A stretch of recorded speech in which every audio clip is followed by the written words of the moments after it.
छत्रपती शिवाजी महाराजांचा पुतळा बनवणारा शिल्पकार जयदीप आपटे याला कल्याण पोलिसांनी ताब्यात घेतलंय। जयदीपला आज न्यायालयामध्ये हजर केलं जाणार आहे। या प्रकरणी महत्त्वाची बाब म्हणजे जयदीप यांच्या पत्नीने दिलेल्या माहितीच्या आधारे पोलिसांनी त्याला अटक केल्याची माहिती समोर येतेय। जयदीपला अटक करण्यासाठी अनेक पथके नेमण्यात आली होती। त्यातील कल्याणमधील पोलीस उपायुक्त सचिन गुंजाळ यांच्या टीमनं रात्री जयदीपला घरातून ताब्यात घेतले। सिंधुदुर्गचे पोलीस जयदीपच्या मागावरच होते। गुंजाळ यांनी आरोपी जयदीपला सिंधुदुर्ग पोलिसांच्या ताब्यात दिले। पुतळा कोसळल्याच्या घटनेनंतर त्याला 2 आठवड्यांनी अटक करण्यात पोलिसांना यश आले।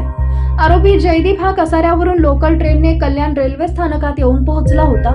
यावेळी जयदीपने डोक्यावर टोपी घातली होती आणि तोंडाला मास्क लावला होता। त्याच्या हातात 2 बॅग होत्या।